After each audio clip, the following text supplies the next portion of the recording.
Hey, it's your friend Lisa Canning here, and in today's podcast, I'm going to share with you the birth story of my 11th baby, which is just exciting coming out of my mouth, and share with you some of the eventful things that happened. I'm going to tell you the whole story, tease out some concepts around a natural delivery, share with you my thoughts on midwife versus OB, and share with you how I coped with the realities of contractions in my natural delivery. That is what is coming up today on the Possibility Mom Live.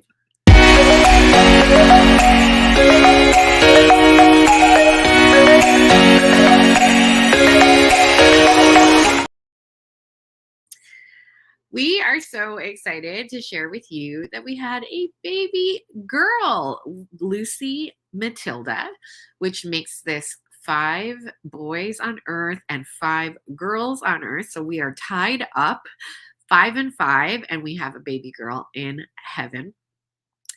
And we are pretty ecstatic. It was a eventful last 48 hours. It was totally not what I expected. But I'm happy to report we are now home and we are safe. And it was a great experience, to be honest, overall, just totally not what I expected. So I'm going to unpack all of that today, tell you the whole story. If you are new to me over here, my name is Lisa Canning, and I am a mindset and a business coach for Catholic moms, as well as the president of the Guiding Star, an organization in the United States where we help women protect their fertility and identity as mothers through our sisterhood of medical centers and soon to be birth centers. So that's where I want to begin. I want to begin by sharing with you that one thing I did differently in this pregnancy was I chose to finish my care with a midwife. If you've been following me for a while, you might recall that I have 7 children who are Canadian, and they were all with the exact same OB. Dr. Herrlichen, big props to you. He has since retired from his patient practice. He still does. He fills in sometimes and does some research.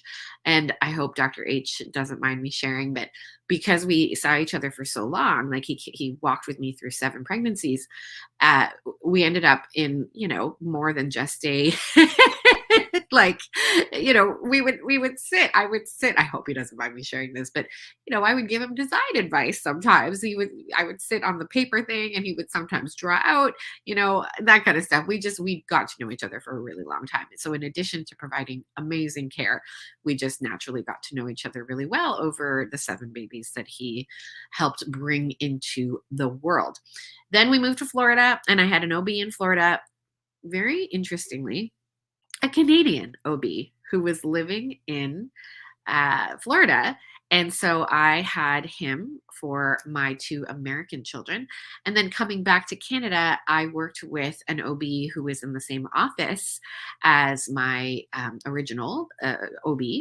And she was wonderful. But then upon moving to Peterborough, given my work with the Guiding Star Project, where we have so many midwives, we have incredible OBs as well, but we have many midwives, and we are opening birth centers in the coming years. And so I thought that it would be interesting to finish my care with a midwifery approach to birth and to pregnancy care, since the organization that I'm the president of has so many midwives in the community, and we approach birth with a midwifery approach.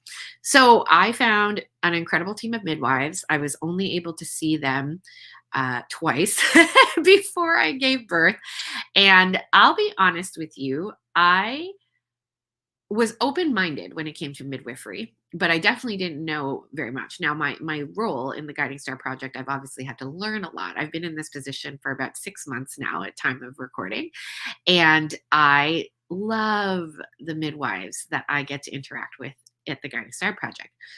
But I, of course, was like, I don't exactly know what this looks like for me. Like, what is their scope? What can they do? What can they not do? And I would say I just walked into it with an open mind and lots of questions. And I was delighted by the care and what I discovered. So essentially, when you work with a midwife, you need to be relatively low risk. So that was really interesting to learn, meaning that you need to have no major complications. And I don't know how else to explain low risk. There's nothing that would put you and baby. I don't really know exactly what qualifies as high or low risk, but anyways, my point is you are healthy, and they will let you know perhaps if you are not a candidate to work with a midwife. So that was really interesting to know. And what they shared was that if for whatever reason something happens, we will then transfer your care to the OB. So I learned that at my first appointment. The midwives here in Peterborough have a great relationship with the hospital and with the OBs in the Peterborough area. And so I was just very reassured that, if something happens, then we'll be fine. So I got to see this in action. I got to see this in action. And so I'm going to share with you the chronological story. And I'm doing this one day post delivery because it is fresh in my mind and I forget all these details. And so I'm very, very happy to share them with you today. So I woke up the morning of Wednesday morning. I was not due until next Monday, November 20th. And I woke up Wednesday morning with so much swelling in my hands that I could not hold my toothbrush properly. Like it was Shrek size. Just could not hold my toothbrush without having to really, alter my grip. And so I was like, something is wrong. And I had a dull headache for a couple of days, but I didn't really think about that too much. Like I am very tired. I do have 9 other children. I have been working tremendously, so I kind of didn't really think anything about the headache. And they had advised me, if you can, a headache unmanageable. So meaning like you take Tylenol and it doesn't go away. And so I didn't think it qualified as an unmanageable headache. But combined with the swelling and then good old Dr. Google, I swear pregnant women should not Google anything. But at the same time, I do think it was good that I Googled because, of course, I'm now reading all these things about preeclampsia. So the combination of the swelling and the headache and the fact that I was so close to term anyways, I just was like, it's no harm for me to call the midwife and page the emergency line and see what I should do. So I paged my midwife at about 7 a.m. on Wednesday morning. And then she called me back within maybe 5 minutes and she advised that I come in right away to get my blood pressure checked and just to see what's going on. So I live fairly close to the midwife office. And so I moseyed on down there about 9 a.m. on Wednesday morning. She checked my blood pressure. It was through the roof high. And she was like, okay, you did just walk in here. You did just animatedly, if you've met me for 5 minutes, I'm pretty animated. I talk a lot with my hands. I can be really loud. And so she was like, let's have you lie down and just chill. Just lie down for about 20 minutes. And then I'm going to check you again. So I did that. And we checked it again, and it was still through the roof high. I don't remember the exact numbers. I remember the top number. So normal blood pressure for me is 120 over, and forgive me, I can't remember the bottom number. I only remember the top number. My top number for the blood pressure was in the 140s, and then it kept climbing to I think the second time we did it, it was 150. So she was like, yeah, I'm pretty sure there's something going on and it would be better if we got you checked out. So she was like, are you feeling okay enough to drive? And I was like, yeah, I'm not feeling, I drove myself to the appointment and I knew that I could drive myself to the hospital. The hospital was 4 minutes away. So I drove myself to the hospital. They checked me in immediately. My midwife actually came and met me at the hospital as well. And everybody agreed that there was something up. They could not keep my blood pressure down. They like nothing was altering. I ended up going on a medication to manage my blood pressure. And even with the medication, it did help. But as soon as the medication wore off, my blood pressure would again climb again to the very high levels. And then the headache never went away and all the things. And really what tipped me off is that I was just lying down and I was really dizzy. And so that obviously doesn't make sense. So they drew some blood, and what they were all worried about was preeclampsia. Now, preeclampsia, I'm not a medical. Um, I work in the realm of medicine in the United States, but I have no clinical training of any kind. So to be honest, I probably could have Googled and defined preeclampsia a little more clearly for you. But essentially, what preeclampsia is in layman's terms is your body is rejecting your placenta. It's seeing your placenta as a bit of a threat, and it's starting to react against it, right? Your body tries to keep you safe. And so when it sees something that is foreign, it's starting to trigger things like your blood pressure to say to your brain, hey, this is bad, and we need to keep Lisa safe. The challenge when your blood pressure continues to be high is then you can start to seize, like you can have a seizure. And then, of course, my first question to the nurse who was helping me out, actually, it was the midwife. My question to the midwife was, well, why did Sybil die in Downton Abbey from preeclampsia? And she explained it to me. She was like, do you remember? She was like hitting her head. I did ask the question, am I going to die? Is the baby okay? And everyone was like, no, you are here in the hospital.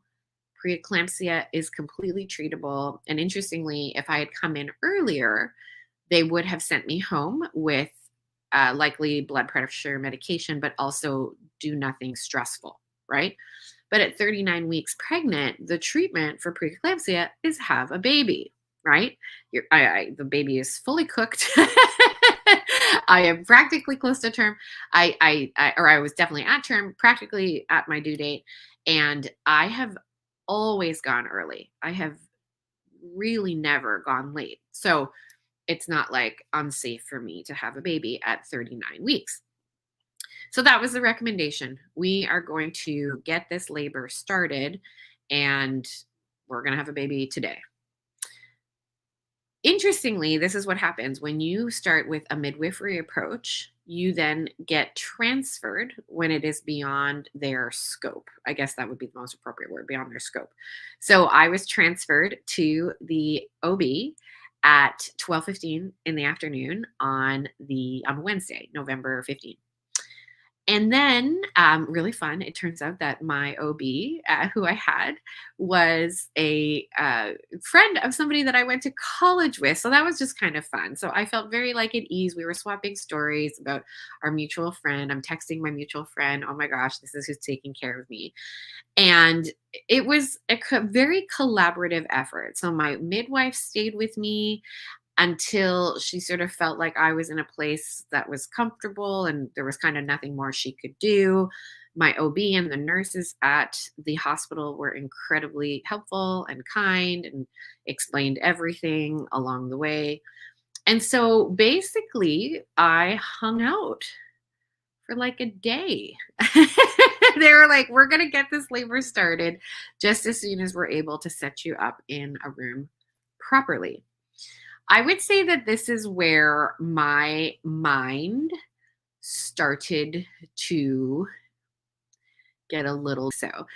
I can be very dramatic. And by the way, if we have not met yet, I am a mindset and business coach for Catholic moms. And so I laugh all the time at how dramatic my own thoughts can get when my job, literally in my entrepreneurial role, is to help women calm down with their thoughts. Well, you're learning from a coach who has really dramatic thoughts. really dramatic thoughts about everything, about life, about business, about all of it. It makes me laugh that I sometimes coach my clients. I have a mastermind that I run with Stephanie Donahue. I have a community called Wealth Without Guilt where I teach women about business and coach them on their thoughts about their business and stress management and time management, energy management, all the things. You are learning from a coach who is deeply flawed and takes all her own advice at the same time. So, anyways, if you're interested in hearing some of my dramatic thoughts, I can put together a little playlist around my dramatic thoughts about my own business. Anyways, I digress. And then, of course, I am the president of the Guiding Star Project, where I have jumped into with 2 feet very happily the world of healthcare for women, life affirming healthcare for women in the United States. So, I this is where my brain started to get a little bit like dramatic because historically, I have given birth very quickly. When I do an unmedicated birth, so my first 7 pregnancies were epidurals. And honestly, it wasn't because I'm like anti-natural or pro epidural. Like it just kind of was like, oh, this is what you do. Like, of course you get an epidural. I didn't really think of it uh, any other way. Similarly, why I would work with an OB. I was kind of just like, this is just what you do. And once I did it once, I didn't see any reason to change it up at all. Right. So I started to get afraid. I started to get afraid because I was like, this is going to come really fast. When this happens, it's going to come really fast. And I tried my best to relax, and I'll be honest with you, I did relax. There were a few hours where I really did just relax. I put on a show. I kind of just like laid there. I took naps. And so I would say that for a good portion of the day, I did relax. But there were times when I started to get like, this is going to go really fast. Where am I going to be? Where is my husband Josh going to be? Like, I just started thinking of all the unknowns. And then I would try to coach myself back to just relax, just it's okay. There's no rush for the baby. You're not in any harm. And truly, I didn't feel like I was in any harm. I asked all my dramatic questions about preeclampsia, like, can I die? Is the baby going to die? Is who's going to get impacted? Is this going to impact my ability to have other kids? So I asked all the dramatic questions, and they all got very much pacified very quickly, like at the beginning of the day. But I would just kind of go into this place of, gee, like this isn't what I expected. I thought this was going to be like all my other pregnancies that were natural, where, they just come out really quickly and then it's over. This was a much more drawn out, not on my timeline birth. This was a much more drawn out, not on my timeline birth. And if you have followed me for a while, you know that I don't do well with not being in control of timelines. P.S. Here is this sweet baby. If you are watching this on YouTube, oh, are you getting shy? This is Lucy Matilda. Lucy Matilda. If you're watching this on YouTube, here she is. She was eating this whole time that we were talking about my birth. She's so cute. She was 6 pounds and 15 ounces or 14 ounces, teeny tiny for my babies. Anyways, and she's doing very well. She's so cute. Okay. So this is where I started to, again, just be like, I'm not in control of the timeline. And I really had to coach myself around just trust the Lord. And it's been interesting if you have been following along my story in the last 10 months. I've lived in 10 homes over 10 months because of many different factors, including the housing legit crisis in Canada and many other parts of the world. But we could not get a rental. We could not get a rental that would rent to 9 children. We could not, it just was, it was bad. There was a period where it was really, really difficult. And there was a tremendous amount of trusting the Lord. And I feel like this was no different. I think was being invited to just trust the Lord with the timing. Because again, I was in no harm. The baby was in no harm.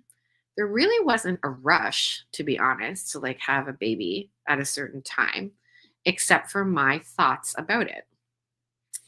So upon reflection, now that it's been like a day post being in the hospital and whatnot, upon reflection, what was scaring me the most was my ability to cope with the pain of doing a natural birth.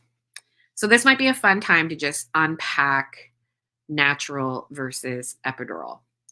So I had 7 children with an epidural, and then I have told the story here on the podcast of my 8th and ninth deliveries. Those were my natural, fast and furious births. And they were fast and furious, meaning I was, I think, 9 centimeters getting to the hospital in Florida with Colleen, my 8th baby. And then with Andrew, we gave ourselves a little bit more time to get to the hospital. I was 7 centimeters when I got to that hospital in Naples, Florida. And both were kind of just, I don't know how to describe it, like super fast. Like no time to even think about anything. Like there was no time for an epidural. That's how my 8th child became a natural birth. There was just no time. And then with Andrew, I had the evidence that I could do it. And I had the evidence of this is a much better recovery after having a natural delivery. I was like, I'm totally doing that again with Andrew. And so I was pretty convinced that I would do this birth without an epidural. I was also very flexible though. I was like, okay, if I don't want to, or if I find it unmanageable, that's okay. But they, and sharing my experience with the OB, she was like, okay, listen, I do think that the time to do the epidural would be before, because if you're correct, you're going to go really fast and you're probably not going to get those windows where you can stay still to safely do the epidural. So she said, I would really strongly suggest if you want the epidural, we do it now before anything happens. And so I made the decision, no, I am going to do this naturally, knowing that there would probably I knew there would be a point of no return. That making the decision there was the point of no return, because I do know my body. And I was 100% correct. Everybody was like, you were 100% correct that this would go quick once it actually started. So I'll not share all the details because it's a lot. Like, but basically, they did an internal sweep to see what was going on. That kickstarted things. So I never actually had to go on Pitocin or anything like that. Then they did another exam and she was like, oh, you're actually not like that far along. So can we put in something called Cervidil? So if I'm not mistaken, that is, it looks like a little tampon and you basically put it inside and that helps to, if I'm not mistaken, soften your cervix. That basically did the trick. And we are now 4 a.m. So I went in 9 a.m. on Wednesday, and then labor actually began November 16 at 4 a.m. So that did the trick. Things progressed real quick. And between 4 a.m., all the work happened between 4 a.m. and 6:51 when she got out. I would say I was in moderate contractions, nothing, to be honest, to worry about between 4 a.m. and 5 a.m. And then 5 a.m. to 6:51 was my marathon. So let me try and describe this for you. And I would love to share with you how I coped with the pain. So I went into this knowing I prefer the recovery after after no epidural. I am so much less groggy. I can walk around. I was up on my feet immediately after giving birth, mentally so much more clear. And just like with the number of children I have, and, I just was like, this is worth a little bit of temporary pain. And I've shared on past podcasts what helped me cope, and I'm going to share a little bit this time as well. But it was very, very different. There was a period where I was on my own. We had sent my husband home because things were taking a lot longer. And so I was like, listen, there's no sense just you sleeping here. Like, just go home and I'll text you when I know it's going to be like, fast and furious. Cause you're going to have a little bit of time. We really don't live that far from the hospital. So I was like, I'll just text you when it's time. So there was a period of time where I was alone and the contractions, I mean, the nurses were there obviously in the hospital, but my husband was not there, my midwife was not there, and the contractions started to get bad. And I had a couple of scripts in my back pocket, so to speak, from when I gave birth naturally before, and they totally worked. And so things like I can do anything for 1 minute. So the contraction would come and I would count and I would say, I can do anything for 1 minute. And they were about like 20 seconds. And I found that that was a good enough strategy to cope. And then they started to get a lot more intense and a lot more just pain. Like, just, you know, I've shared with you pain, not pressure, was something that helped me in the past, but or sorry, this is pressure, not pain. It's not pain, it's pressure. That was a phrase that helped me out a lot in the past. It's not pain, it's pressure. That was not working. And then it got to a point where I can do anything for 1 minute also was not working. And I know my brain. I've done a lot of internal family systems work over the last year in therapy. I know my brain. My whole brain was like, you are dying. Like, literally. I got so dramatic in my brain. My brain was like, you are not coping, you are not surviving, you are legit dying. And so there was a good 20 minutes where I was coping on my own. And it just got to the point where I was like, I am not coping well. Thankfully, that's when the midwife walked in. And so I want to share with you some of the ways that she helped me cope with the pain and some of the thoughts that actually helped. So, what is really cool about a midwife is that even though my transfer of care went to the OB because my blood pressure was through the roof and they were worried about preeclampsia, my midwife was able to be with me for the entire active labor process. And I could have called her, I think, even earlier, but I didn't really feel like I needed to because I was kind of just like resting while it wasn't active labor.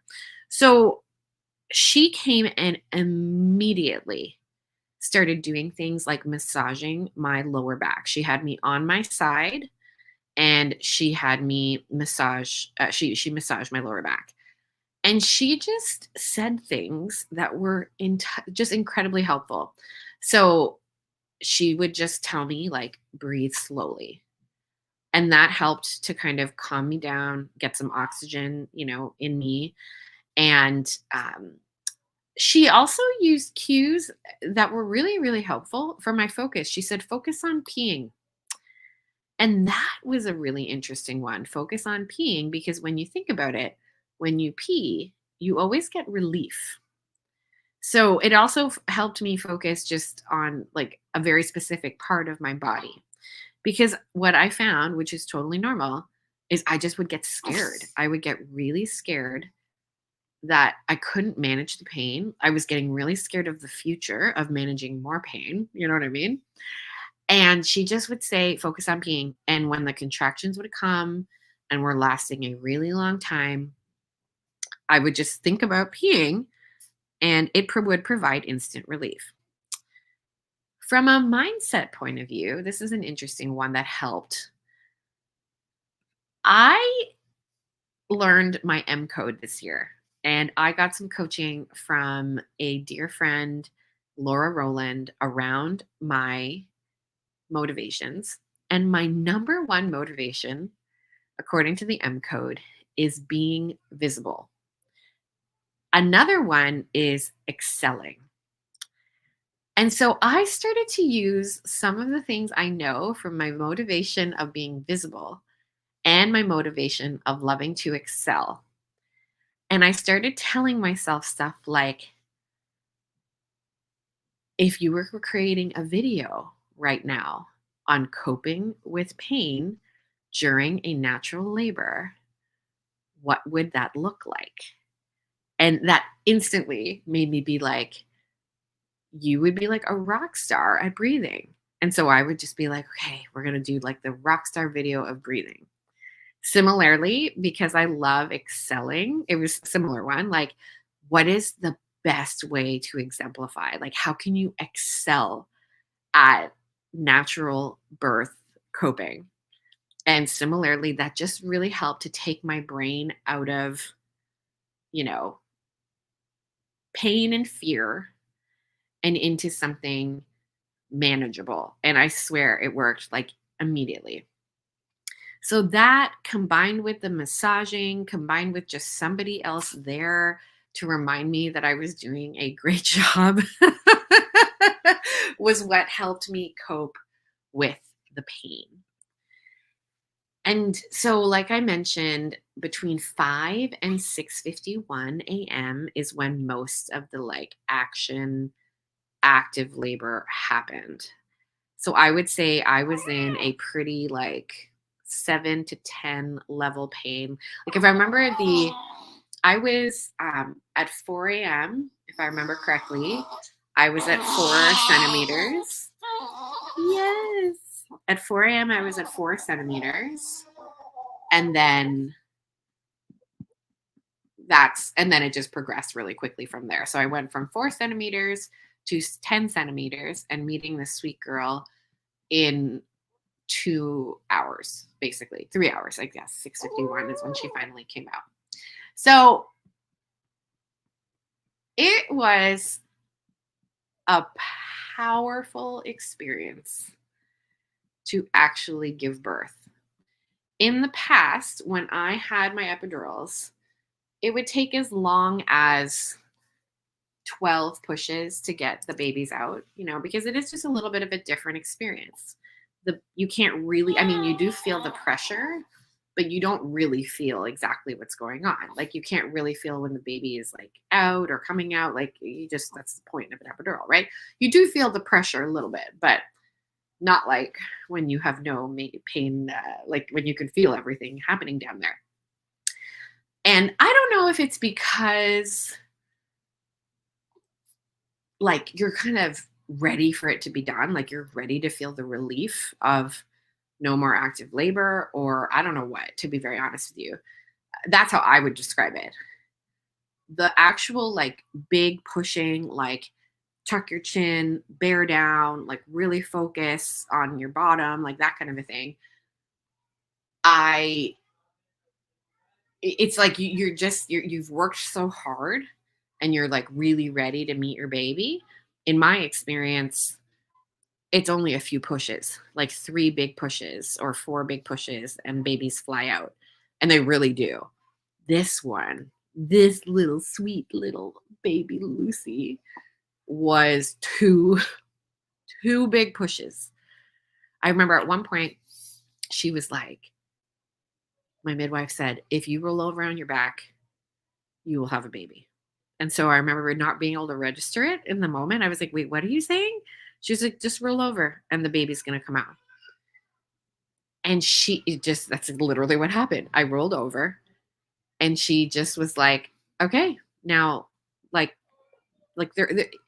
one thing I want to mention that is very different from my midwife experience to OB is the position in which I actually delivered. The midwife, and PS, even if you're transferred, at least in Canada, even if you're transferred from midwife care to OB care, the OB is very deferential to the midwife to do the delivery. So she was in the room and she was monitoring my blood pressure. She was like, that's my main job. I'm going to monitor your blood pressure, but the midwife is going to do the main delivery. And so the biggest difference in my personal experience with the midwife approach was the position in which I gave birth. When I worked with an OB for all of my previous pregnancies, it was always your traditional, I was lying down in the bed with my feet up, and then baby was coming out that way. Like my feet were in stirrups, right? And baby was coming out this way. With the midwife, she was totally fine for me to deliver on my side.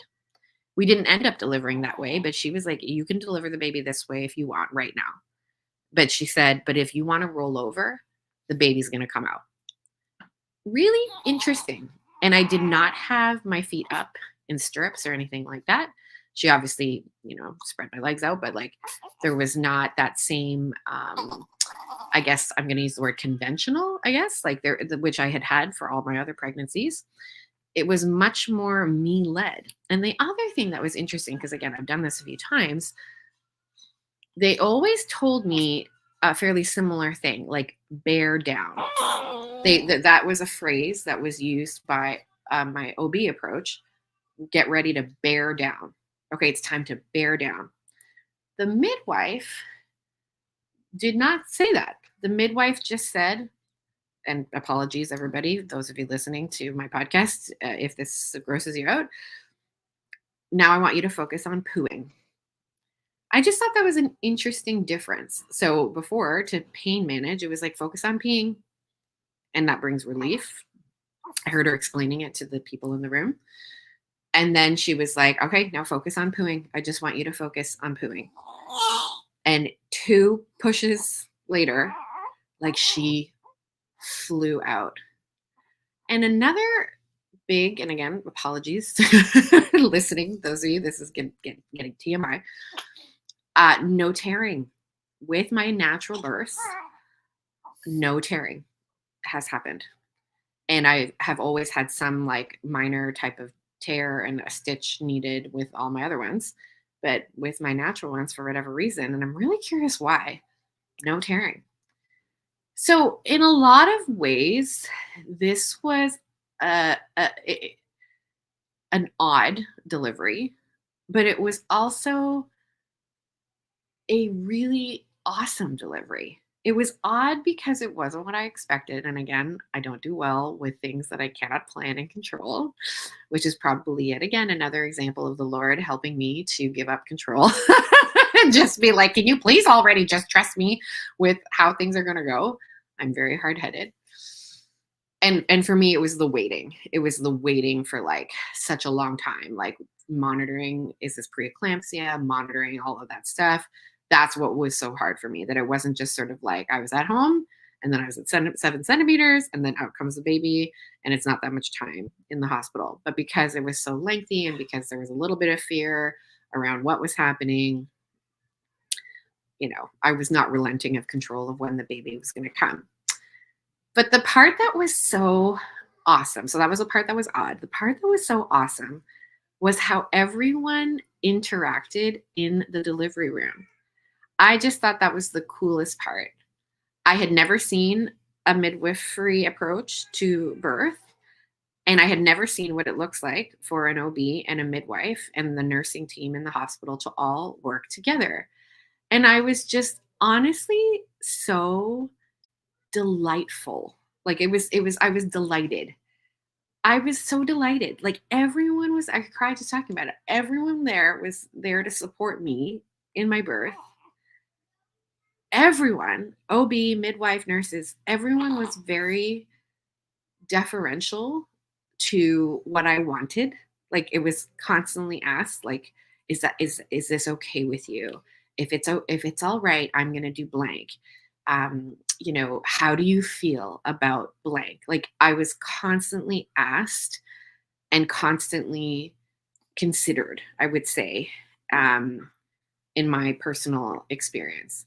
And I just loved also how there was a great deal of respect, at least this was, my experience, or this is my observation, between everybody involved. I didn't feel like there was any animosity between the midwife and the OB or how anyone was sort of treating each other. Like I just sort of felt like everybody in the room was there to see that I had a safe delivery, that I was involved, that I was given, choice in as many things as possible. And that, of course, this little baby Lucy, was taken care of and healthy and all the things, right? And so I it was an awesome delivery that way. Yeah, I don't know what else to say. I would totally do a midwife approach again because I think for some people, the fear is, well, what if, my husband didn't really understand. He was like, "Wait, why are you going with a midwife? Are you sure? Don't you want to just go to the doctor?" Like he definitely had some just limitations around knowledge of the midwife and what they're trained to do and whatnot. And I was like, these women are very trained. These women are so trained to, to deliver babies and whatnot. OBs are surgeons. Like a midwife is not a trained surgeon, so we're not doing that. I'm not asking them to do anything outside of their training, And so it was just so cool that everybody was together and I got to see both professionals in the room with me, for me, and it was just so awesome. The other cool benefit of the midwife is that I am now home in my bed. I'm all cozied up. I slept in my own bed last night. At the hospital I was at, they only had shared accommodations available. So I would have been with another crying baby beside me all night long. Um, and, just poked and prodded, which is important, checking my vitals at all hours is very important. But I was so happy to be cleared to go home. They weren't worried about my blood pressure anymore. They did send me home with blood pressure medication just to keep it manageable.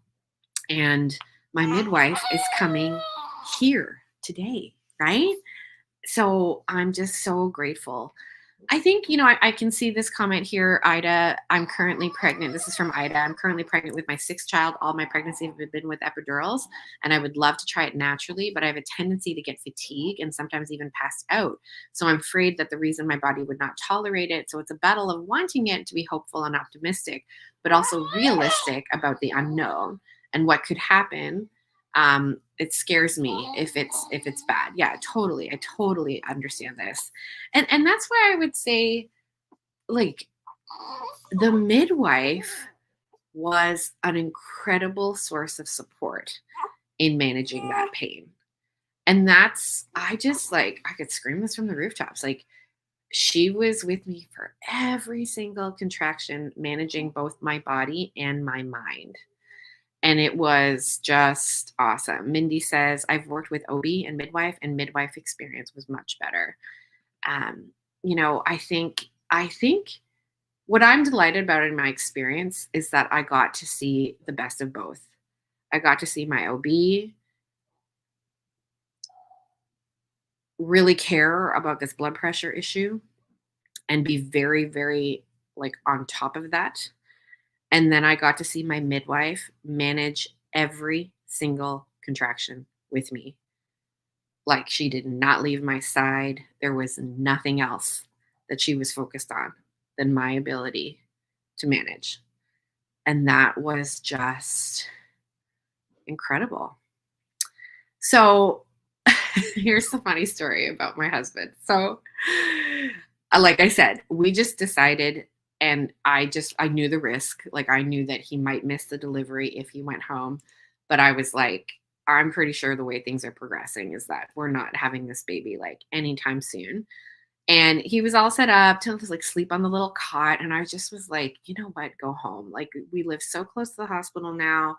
I'm really not worried about it. And even if you do miss the birth, like you've been there for 9, like it's totally fine. So what happened when this little one came out? I texted him as soon as I was in, like I basically texted him. Yeah, I texted him with what I thought would be 100% enough time, right? I was like, I'm in active labor, like it's time. And he walked in literally immediately after I had the baby. Like literally, if he got there 30 seconds earlier, he would have watched the whole thing. But the funniest image I have is, and it's funny because he was like, I totally rushed to got there as soon as I got the text. I just was like in the car, yada yada yada. And what made me laugh though was, if you know my husband, you can picture this. He kind of just like walked in the room and so nonchalantly was like, "Oh, hey everyone." Like and are so chill. Like, you're like the chillest dad. He was like, everyone, all the women in the room were like, this is totally the face of a dad who has done this enormous amount of times. So it was really cute and comical. So he was able to come in and cut the cord and do all that kind of stuff. And he got to have his sweet emotional moment with his daughter. And yeah, I'm just so grateful that it ended up going the way it did. I'm grateful that I am safe. I'm not gonna lie. All the preeclampsia chat did make me a little bit nervous, but I'm so grateful that I was in a hospital where it could be treated very well. And just I'm really, really grateful that I had the experience of a midwife and an OB working in tandem, especially in that this is a large part of the work that I do with the Guiding Star Project. And like the result of a baby, or sorry, the result of all that hard work, the result of the, pressure. Yes, you can say it's not pain, it's pressure, but it is still an enormous amount of work. The result of all that work is a sweet little baby.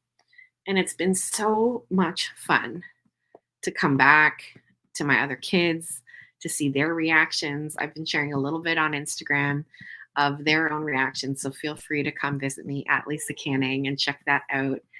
And I'm grateful to just be able to take a little bit of time to, rest and be with a baby. I will be around a little bit online, of course, because it's fun for me to be online and sharing my life with you all. And, I've been asked a lot, like, how does one have a great postpartum recovery? And for me, it's the mind. I love helping women manage their thoughts. And especially given what I've shared with you about my own dramatic thoughts, I love helping women with really dramatic thoughts. And so I'm going to create a resource and I will post it right here on YouTube in the cards somewhere. And I'll drop it in the link below once it's ready if you're listening to this on podcast form, about some just great postpartum strategies, but particularly where your mind is concerned. Because here's the thing that natural births have really taught me is that they are a tremendous amount of work. Like, they are tremendous. We can't discount the reality that these full-on contractions are tremendous. But the mind can play a massive role, especially where fear is involved. My thoughts about my ability to cope and fear of the future only escalated the pain.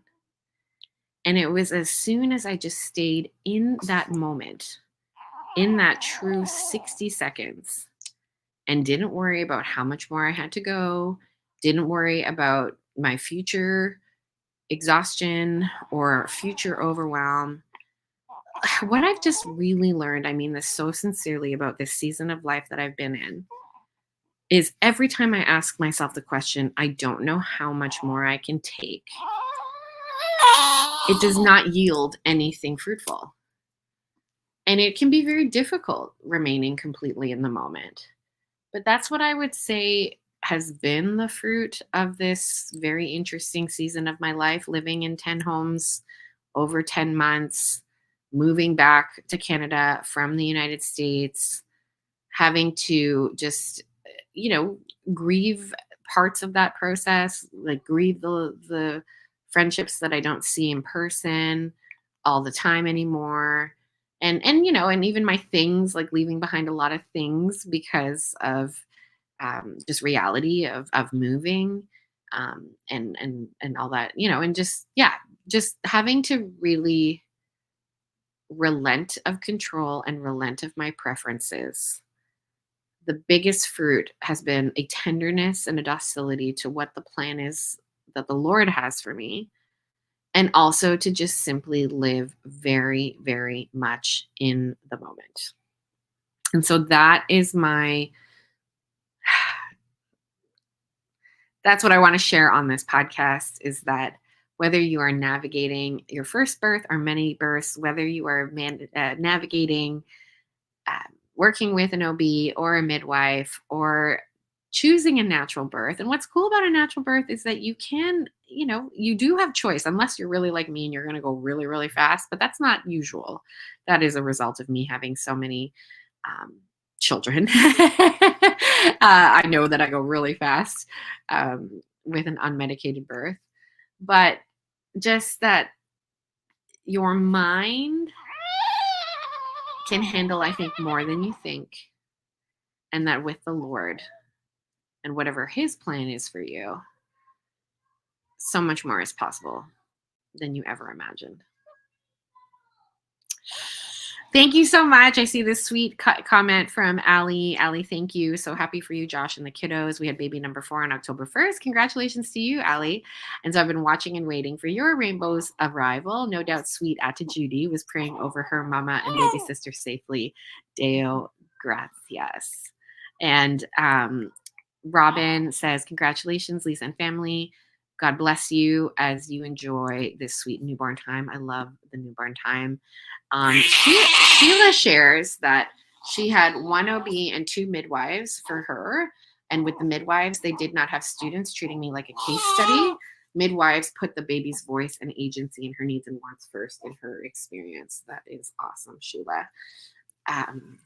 Well, everyone, thank you so, so much. I'm so grateful that you have been a part of this process and have been cheering me on. Please know that I have felt the prayers, felt them deeply. And just, I'm grateful that you continue to be here to pray for my family, pray with my family. Know I'm praying for you. And I love being on this journey of sharing life and sharing my thoughts about motherhood, business, Catholic motherhood, and protecting fertility and identity as mothers all along the way. Stay tuned for more. Stay tuned for more and the adventures of what it is now to raise 5 boys and 5 girls here on Earth, here at the Possibility Mom Live. Thank you so much, and we will see you next time.